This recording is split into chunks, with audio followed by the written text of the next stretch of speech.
Daily news and analysis. We keep you informed and inspired. This is World Today. All eyes are on Beijing as Chinese Premier Li Qiang delivers the 2026 government work report at the two sessions. What does the new economic growth target reveal about China's priorities? And as China deepens its commitment to opening up, what opportunities lie ahead for global businesses and trading partners? Welcome to World Today. I'm your sitting host, Xu Yawen. Joining me to unpack China's 2026 government work report and its new five-year plan are Andy Mok, professor at Beijing Foreign Studies University, Liu Baocheng, director of the Center for International Business Ethics at University of International Business and Economics, and Dr. Pei May, assistant professor of political science at the International Islamic University, Malaysia. Welcome to the program. So let me begin by our Chinese guest here, Professor Liu. Chinese Premier Li's government work report sets a GDP growth target of 4.5% to 5% for 2026. It's a range rather than a single fixed number, and the report says that this target creates space for adjusting structure, preventing risks, and promoting reforms. In your view, why has China chosen a target range this year? And does this signal a more cautious outlook on the world's second largest economy, or is it, as some officials suggest, a more proactive and pragmatic approach? Your take on it?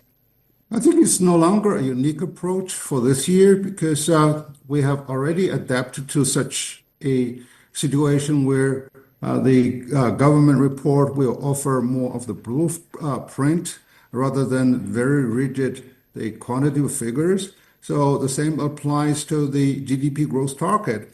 By 4.5 to 5%, this offers a greater policy flexibility in an uncertain global environment.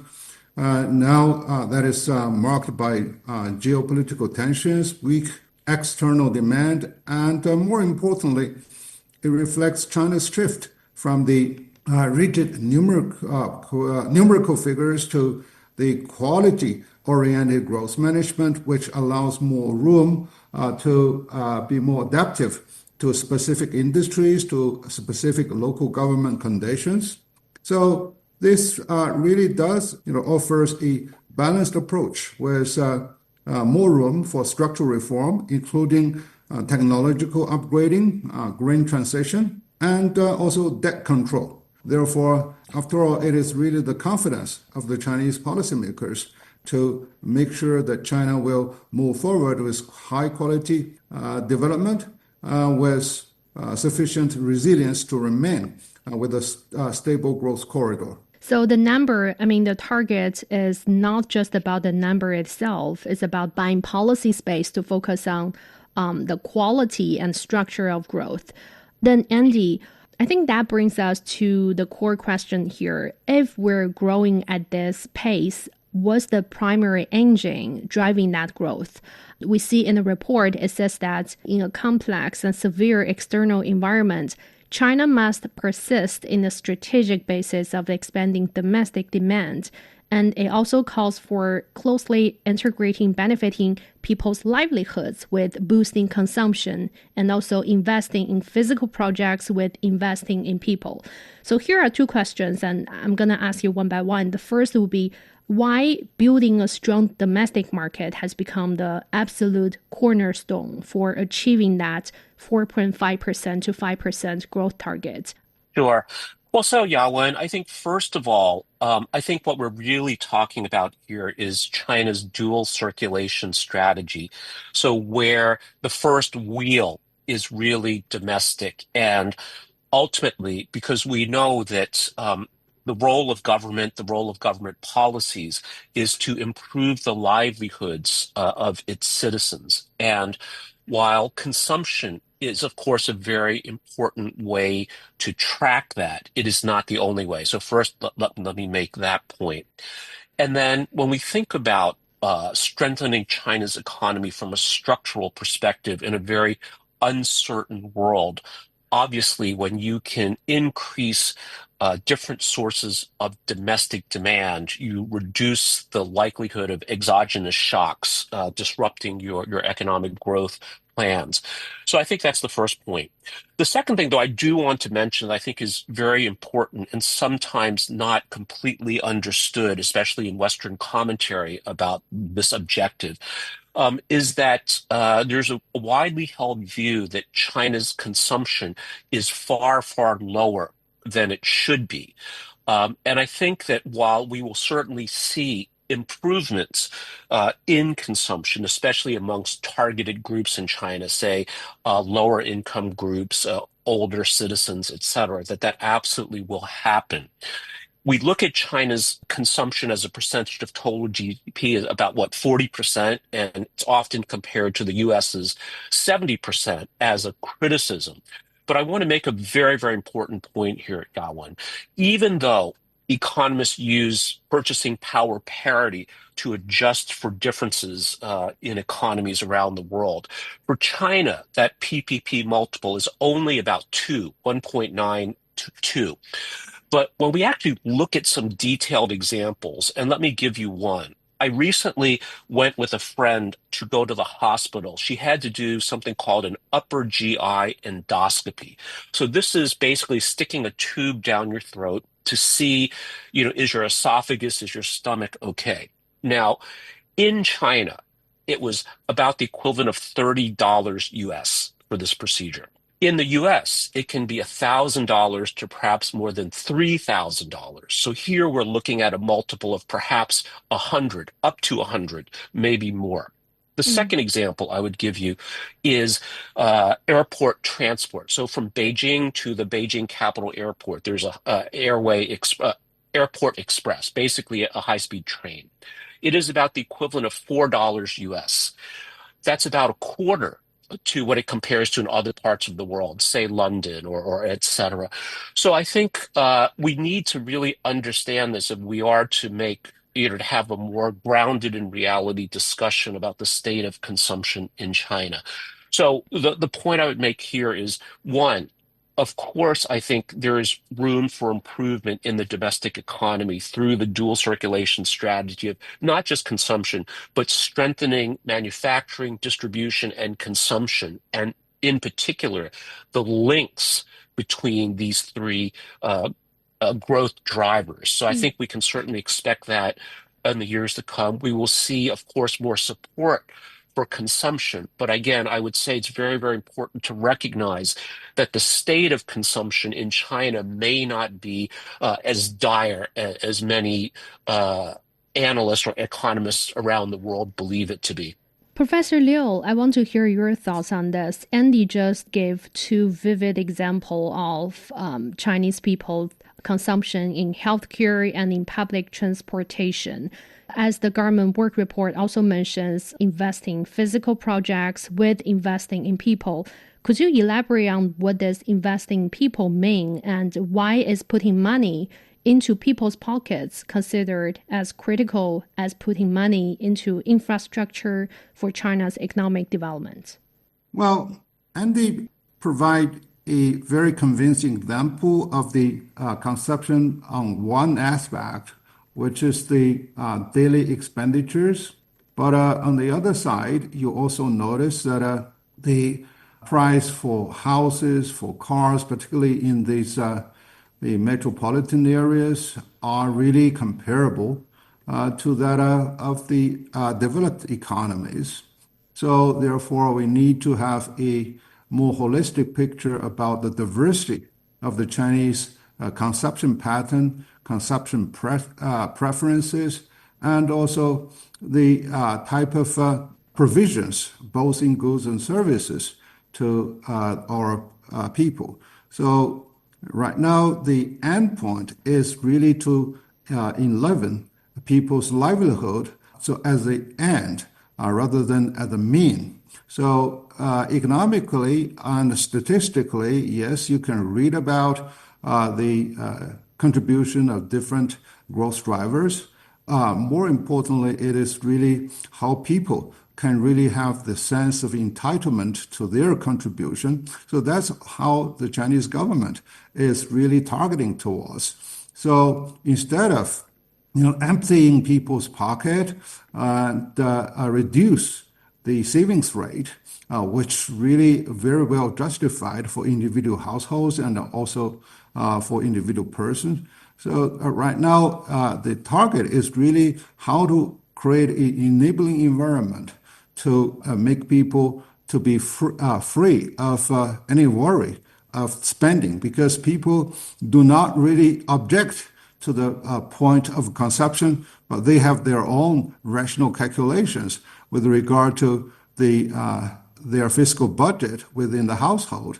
So therefore, the focus for government will be there to stimulate the employment and also to provide better healthcare, pension funds, so that people can really feel more confident in addressing their consumption preferences and also the targets. And of course, on the provision side or supply side, so to better study people's consumption pattern, and they can deliver more to the real need of the people instead of the encouraging the people to trash their car after 3 years. That's also quite a waste. And also, I think the Chinese culture of managing austerity, managing thrifty, is something of a value that we should still continue to uphold. Mm-hmm. Let's hear voices from Malaysia. Dr. Li, how is China's economic growth target perceived in Southeast Asia? I mean, this target might seem more moderate compared to the double-digit growth in the past, but it would also be among the highest for major economies globally. So what's your take on it? Thank you for the question, Yawen. Well, I think it's natural that as countries develops, their growth rates actually will decline over the years. But for China, actually 4.5% to 5% is still a moderate and also a resilient number. And most importantly, I think it's realistic. So like what Yawen has mentioned just now, this is still among, the percentage is still among the highest for major economies. So for us in Southeast Asia, we think this is the realistic range set by China. And the range actually provides certain flexibility for policymakers to respond to, for example, if there is any external factors that causes global instability, the government would have to make certain adjustment to it. So not giving a fixed rate, but rather giving a set of range is actually much more flexible and better. In fact, I think in Malaysia, our economy is also projected to grow between that range, like 4.5 and 5% by some investment bank. Although our government, we set a lower target of 4 to 5%. So similarly, you can see like in Southeast Asia, countries like Indonesia, slightly expected to grow slightly more at 4.9% to 5.7%. But by its domestic bank, that's the estimation by the Indonesia domestic bank. But IMF also set it around 5.1%. So when you compare this target set by the Chinese government and also the neighboring countries' government, it's actually within a moderate and a realistic range. And I want to add on to say that I think it's true that besides adding jobs for the people, one way to actually stimulate the economy is to relieve this burden for the Chinese people. So I would like to point out a few measures that the government said they will come up with, which is very good in making people worry-free to spend. One of the things they do is they help to actually making sure that the childcare is more subsidized. And then they're also thinking of, giving more subsidies for medical insurance. And of course, they also think about adding more money for the people to spend, like raising the minimum basic pension for urban and rural residents. So these are all important taken together to boost consumption, so that China can actually achieve the target growth rates that they set. We will delve more into people's well-being later in the program. In the meantime, as both Professor Liu and Andy mentioned, the domestic and international dual circulation. So the government work report emphasizes the goal to smooth the domestic and international dual circulation and make integrated use of global factors and market resources. In your view, what message does this signal for the world, as it directly addresses fears that the domestic circulation means China turning inward? And how does strengthening the efficiency and size of China's internal market actually create new opportunities for international partners like Malaysia and even to the whole ASEAN region? Yeah, so indeed, when people talk about domestic circulation, they thought that China is turning inward. So there's always this concern. But to be honest, in reality, if you really understand this, the international dual circulation, it doesn't mean so. And China understands that it cannot turn inward, as in closing door to the outside world. Because if you look at the history, it has shown that when countries turn inward, the global economy will shrink. And in the end, everyone will be losing out. Just like what happened in the 1920s when countries become more protectionist and the global economy basically just shrink. So what we see China is doing is committed to further opening up its market so that trade and investment would continue to flow smoothly, generating sustained growth for all. So as you have mentioned just now, China market size is large, right? And if it's going larger, what does it mean for us in ASEAN? So Malaysia, for example, we export palm oil to China. So China now remains our second largest importer of palm oil. So if a bigger Chinese size market would mean that China can actually consume more of our palm oil and potentially become the largest importer of Malaysian palm oil. So this is a good news for Malaysian and all the exporters in ASEAN, because looking at the current, global situation, countries are now seeking to diversify its trade because of the tariff policy of the US. So meaning that if China's market is expanding and become more efficient, there could be more products that Malaysia can export to China. There are more products that ASEAN countries can export to China. And therefore, if China's market is expanding, it is actually a very good news for exporter in Malaysia or the whole of ASEAN, particularly given the global volatility. Now let's look into the high-tech sector of the report. Professor Liu, for the first time, the government work report introduces this term, intelligent economy, calling for a deepening and expanding AI Plus initiative to create this adoption of next-generation intelligent terminals and agents.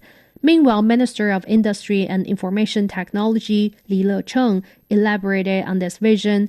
He highlights specific products such as AI computers, AI phones, brain computer interfaces, and also humanoid robots.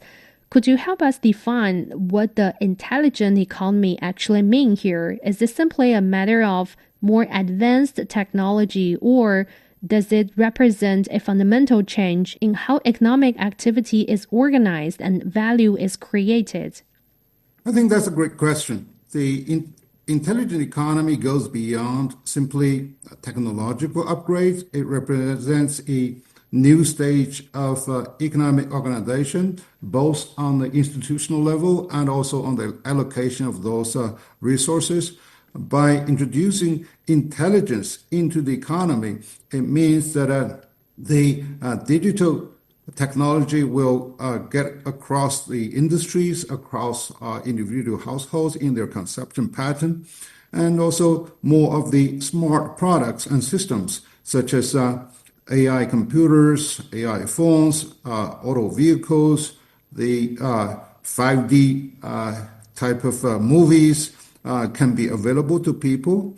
So I think on the base of that, the data-driven production and decision-making will be there to improve the efficiency and also precision in boosting China's high-quality development through the real spillover of innovation.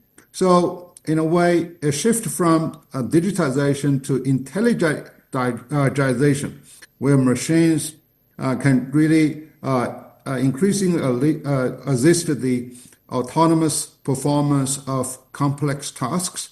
So it is really a new dimension in creating value, combining the data technology, and also, I think, more fundamentally, by boosting people's knowledge and skill sets so that people can be alleviated of hard work and then have more opportunities to learn creative technologies, the means of addressing the market needs and also their self type of promotion. So finally, China is now staying at the frontier of the digital technology because in the past years, we really picked on the low-hanging fruits of global technological advancement. So this is really a decisive movement for China to move ahead and turn out to be at least among, if not the single-handed pioneers in the creation and also in the adaptation of the frontier technologies. Dr. Li, so how does China's 5-year plan for this intelligent economy mean for neighboring countries like Malaysia when Chinese policymakers talk about this intelligent economy as becoming a core pillar by 2030? That's the end of the 15th 5-year plan. Does this create opportunities for deeper integration with regional supply chains, or does it raise the bar for technological competitiveness? Well, actually, for us, it means more opportunities because our level of development and also technological advancements are different from China. China, we see it as the leaders in emerging industries like all AI, quantum, EVs. So countries like Malaysia could really benefit from knowledge and tech transfer. For example, in the past, China has been experimenting with their smart cities pilot projects and have shown very good results. And now China smart city strategy is a central pillar of the 15th 5-year plan. So for Malaysia, we're also looking to build our smart cities. So I believe there are a lot of things that we can learn from China because China has started these smart cities pilot projects way earlier than Malaysia. And for ASEAN as a whole, we of course understands that, we have to work together with China in improving the resilience of the regional supply chain.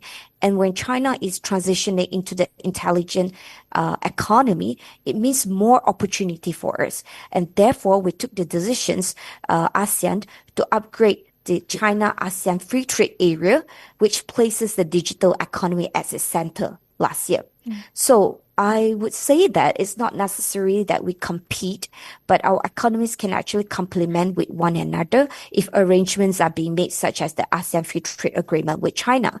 And in fact, when China is transitioning into a intelligent economy, it is good news for environment. It's good news for the climate. So in other words, it's also good news for everyone, every other country in the world, because the environment will be better protected.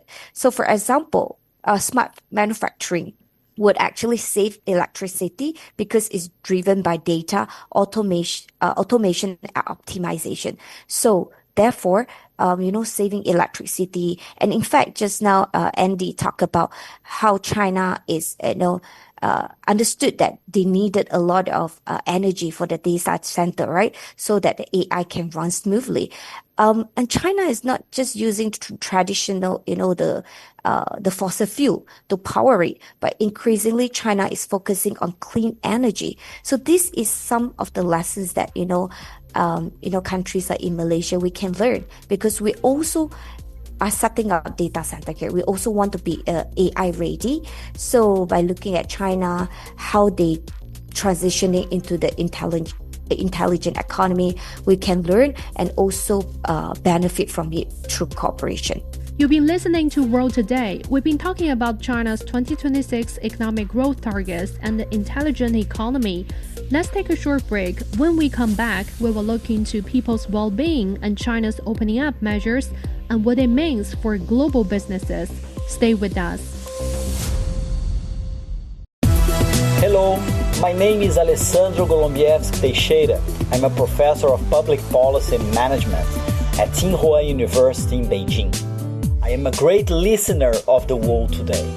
In my opinion, The World Today is one of the best China radio programs.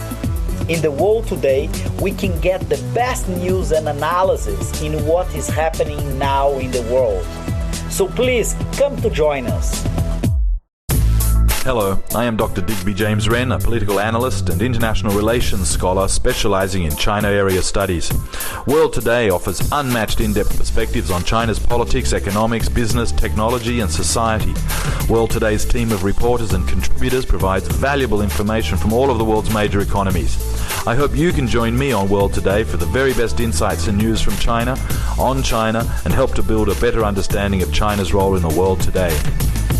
Welcome back to World Today. I'm Xu Yawen. Let's continue our discussion. Well, the intelligent economy isn't just about algorithm or computing power. I think it's ultimately about people, which is also one of the core pillars of this year's government work report on people's livelihoods. Premier Li's report makes it clear that the high-quality development must translate into tangible improvements in everyday life, from employment, elderly care to support for young families. And on the employment front, China sets a target this year for creating over 12 million new urban jobs with a surveyed unemployment rate of around 5.5%.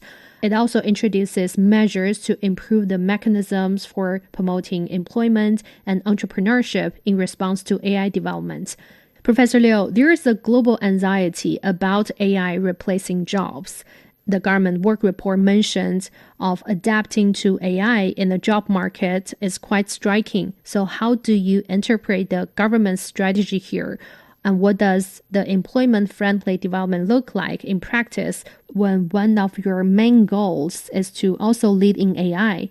I think you have already pinpointed a very shocking paradox in whether the new technology, particularly the digital one, can really replace more of the job opportunities than the unemployment rate will increase.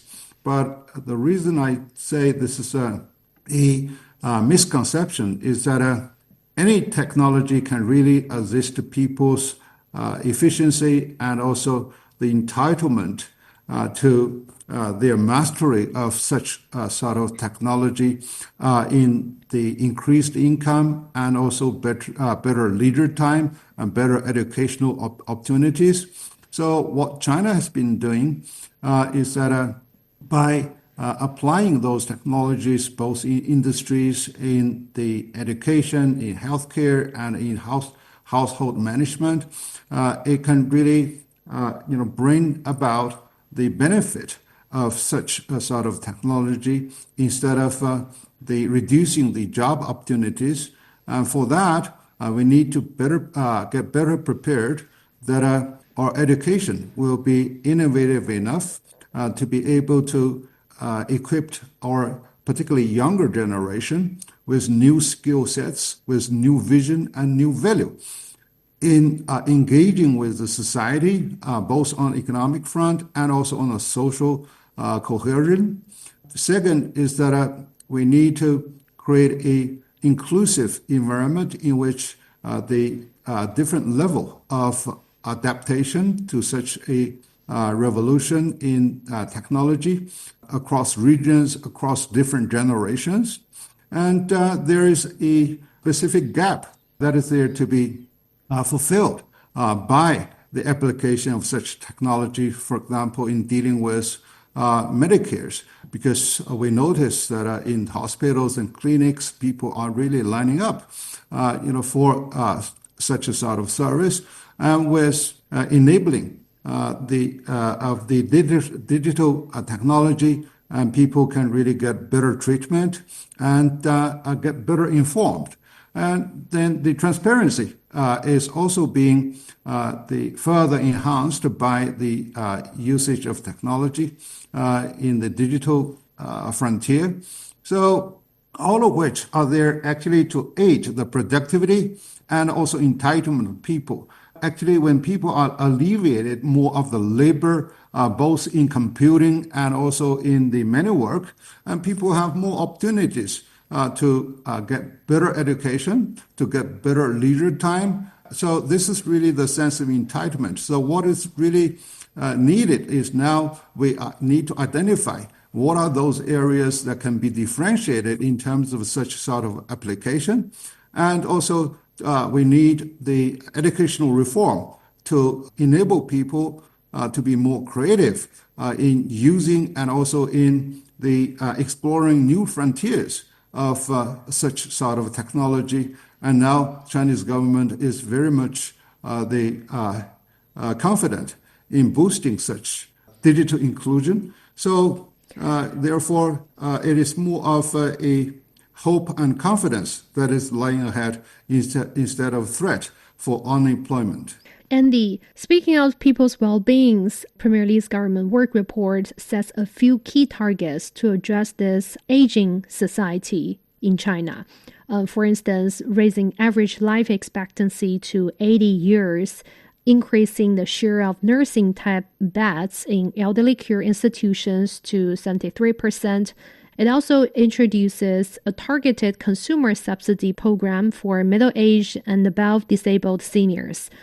Many developed nations are still struggling with the fiscal and social pressures of aging populations, and China faces this demographic transition while still being a developing country. So how do you assess this multi-layered approach to what the report calls proactively responding to population aging?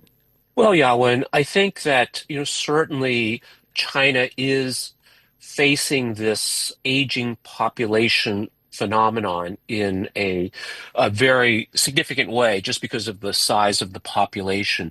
So, and I think we also see the legacy of previous policy decisions as well. So there are fewer younger people to support this cohort of older citizens. So this certainly is an important structural challenge. And I think providing income to certain segments of this subpopulation is very important, of course.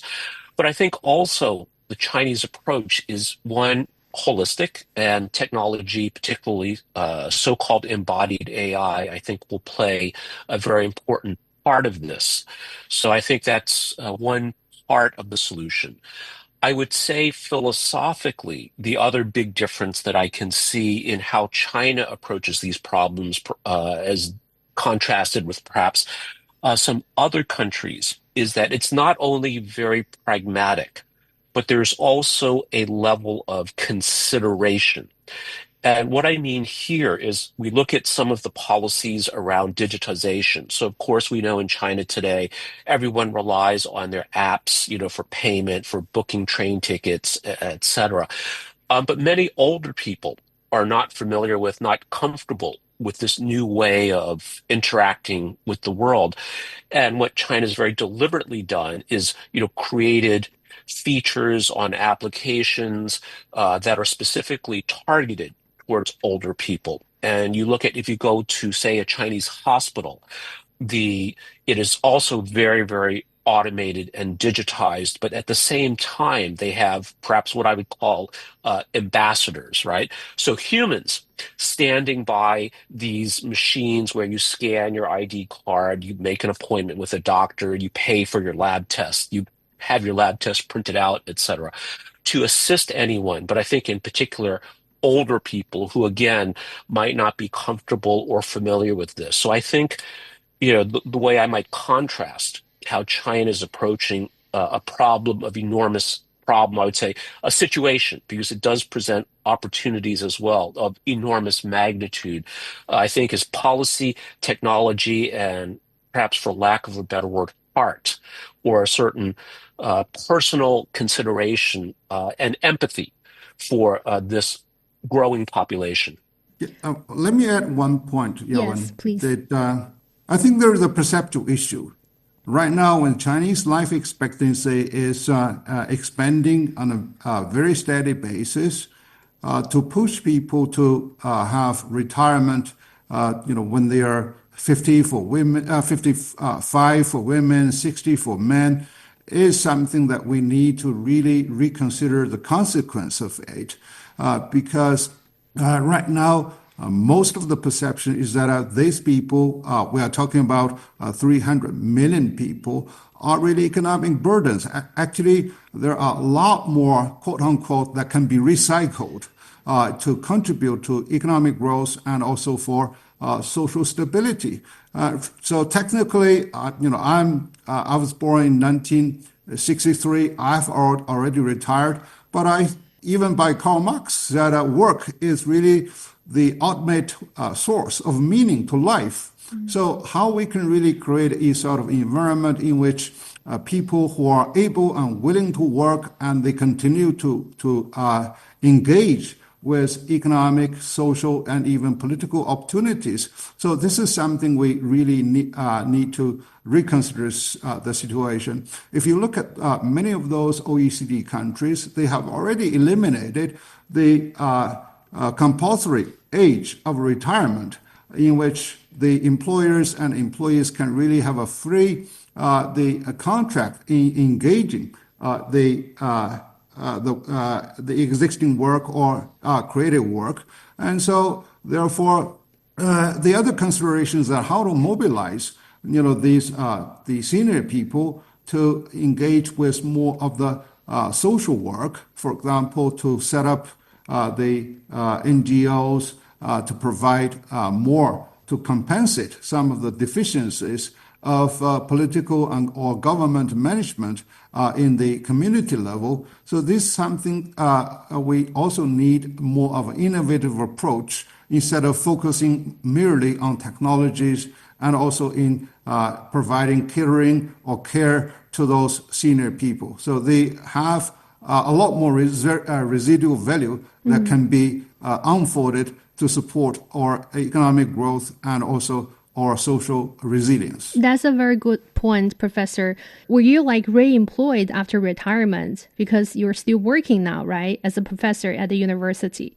Yeah, I can. For me, I can find ways of creating meaning by writing, by engaging in meaningful discussions like what we are doing now, and by writing more of the books, and by providing the training opportunities for business leaders, etc. So, but for many other people who are unable to identify opportunities, so I think institutionally, we need really to create a sort of the social support, how to identify their value and how to the bridge the gap between the real need of and also their skills and even more importantly their passion in being part and parcel of the social engine to move forward. Yes, they can live a meaningful retirement life with sufficient support either from families or the society. Exactly.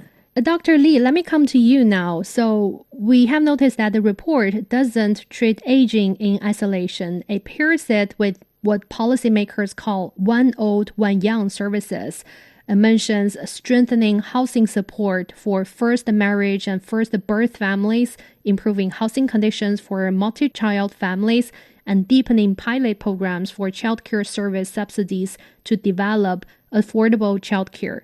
Why is this important to address these two groups, one old, one young, together? I know you're from Malaysia. I think China and Malaysia, where both Asian countries maybe share the similar values. And also from housing support to childcare subsidies, what implications might this have for social stability and long-term economic vitality? Well, I think this is a very important question because, as we know, China is facing what we call rapid decline in birth growth rate, right? And it's accelerating an aging population, which can cause a situation where there will be labor cost shortages and increased welfare costs. So by taking care of the olds, like what you have discussed earlier with two other panelists, and now about taking care about the young one, both are important because we are in the society. So both must be supported in one or the other way. But I would like to raise a point about, the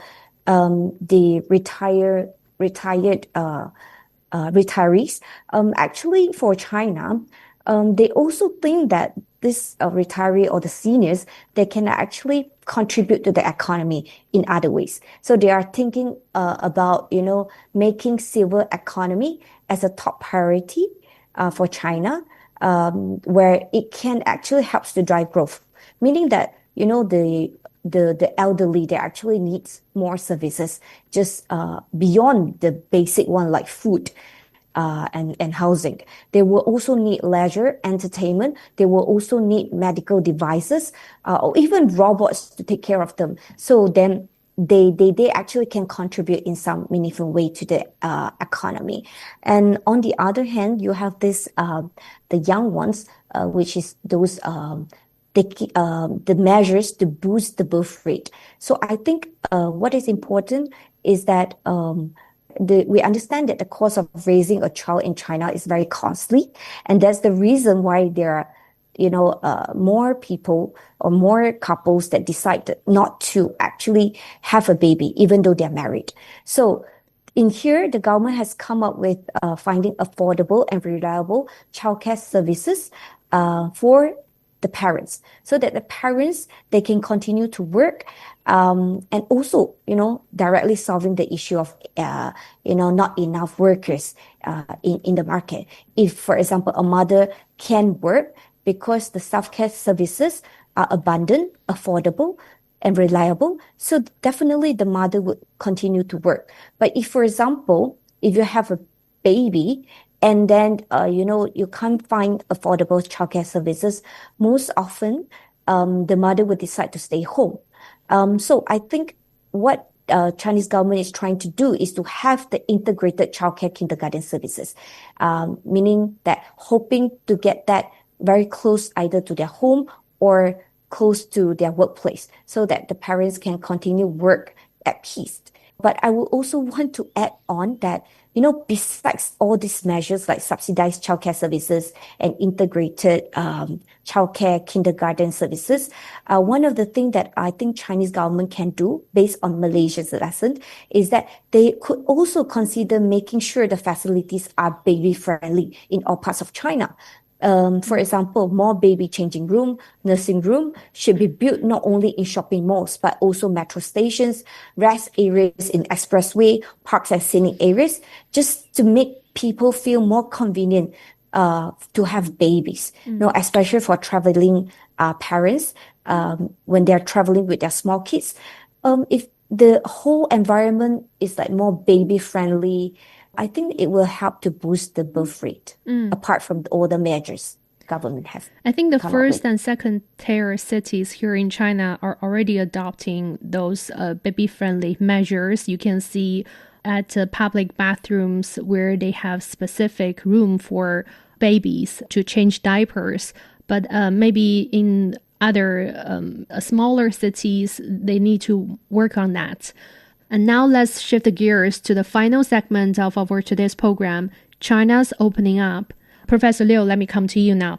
In today's world, we're seeing rising protectionism, and China's government work report emphasized this opening up policy. For foreign investors, this is extremely important this time. The report pledges to ensure national treatment for foreign-funded enterprises and expand the negative list for cross-border service trade and actively advance the process of joining high-standard agreements like the DEPA and the CPTPP.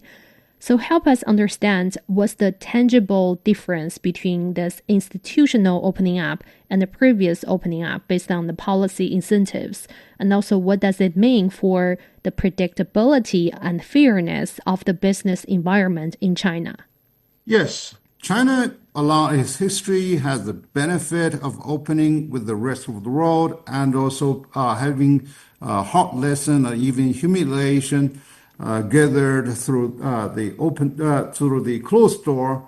So now, since 1978, China declared its open door policy, and over the past decades, China benefited a great deal. However, our institutional setting was pretty much reliant on the policy incentives, on the controlled environment, for example, the preferential special economic zones, and many more pilot programs. We have been steadily increase the level of opening with measured steps to attract foreign investment and also to widen our export channels. And now the high-level opening or institutional opening will focus more of the consistent and also stable rules, standards, and regulatory alignment with the global norms. As you mentioned, that we are not only important members of WTO, by taking advantage of the multilateral platform for trade and investment. We are also the important member within the regional comprehensive economic partnership composed of the 15 members.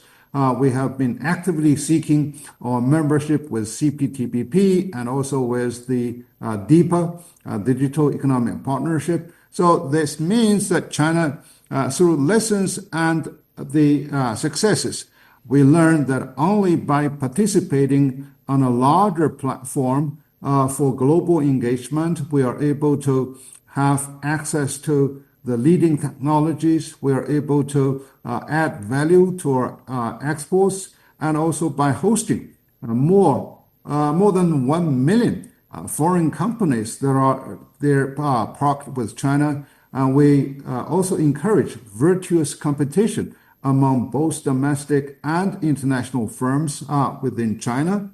This means that we are really there to defend against the rising protectionist sentiment and measures to really implement the equal treatment for different market players, and by also the having more of the rule-based platform. Is not only the rules, but also on the implementation of those principles and basic norms through the mediation and also judicial process to ensure that we are really having a good governance in the economic management. So in the end, what we are looking at is really something, one, that we respect private property by individual firms and individual people,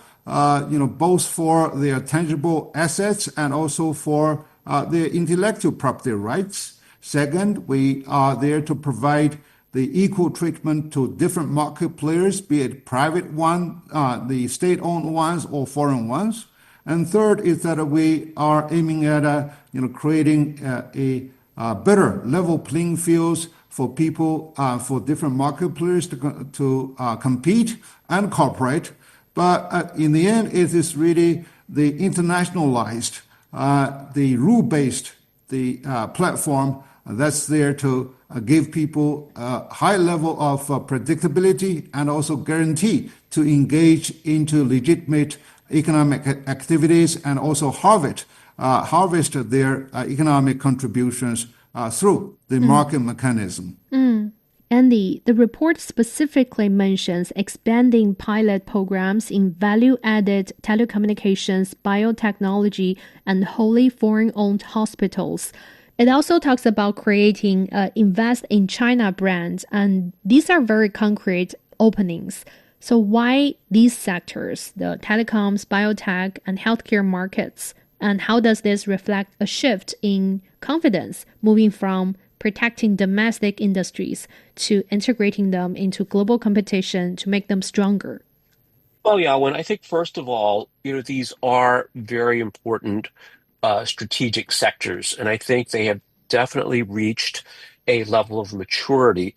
I would not necessarily maybe frame it as a confidence in allowing foreign competition in, but I would say that in fact, because of the importance of these industries, really bringing the right talent, the right technology, the right capital structures, type of capital is very important. The other part I want to mention too is the structure. Again, through pilot programs first to sandbox new approaches, new technologies, to see how they work before you scale them. And I think this is very representative of the Chinese way of governance when it comes to technology diffusion. And in fact, I just wrote a book about this that is going to be published at the end of the month. And I do believe that this is really important to point out that the Chinese approach is distinctive. It's really first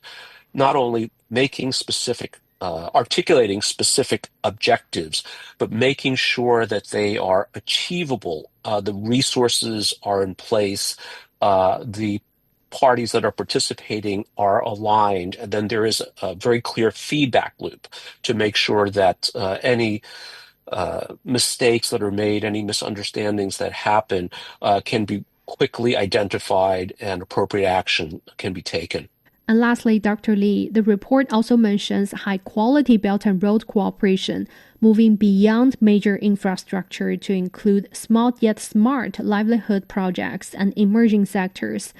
From Malaysia's perspective, how has the BRI evolved, and how does this new emphasis on small and beautiful projects and digital connectivity resonate with the needs and priorities of Southeast Asian nations? Well, I think in the past, indeed, BRI favored mega projects. Like we have one project, ECRL in Malaysia. But increasingly, we see that there is a need of more high impact and technologically driven projects, which can be small, but yet they are much more meaningful, I would say, and with higher impact. So I think one of the things that China had done in Central Asia, like Kyrgyzstan, is that they actually invested and shared the technology to build the first waste to energy power plant.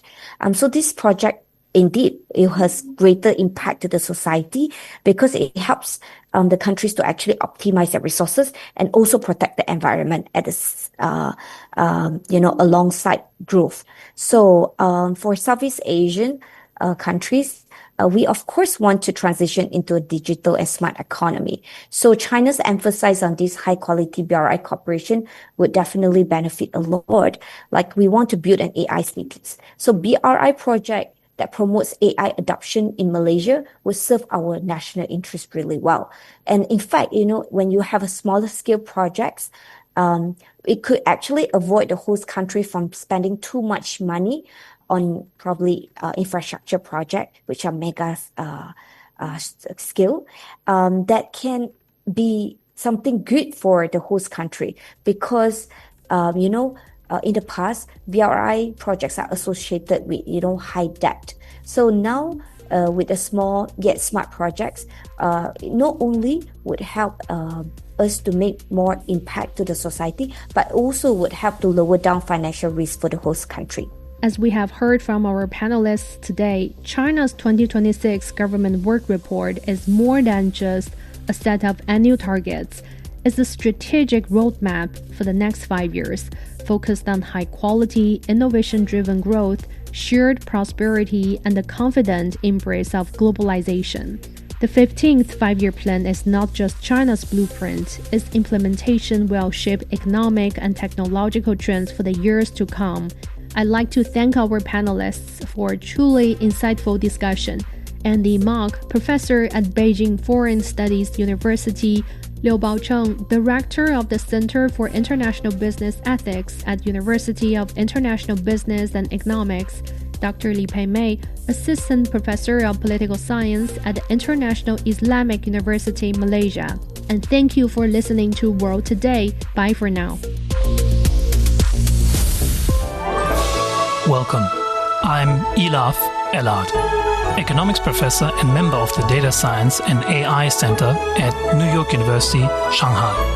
On the World Today program, you can find in-depth and impartial insight, as well as critical commentary on key trends in the Chinese economy, financial technology, business, and blockchain. To prepare for the world tomorrow, join me on World Today.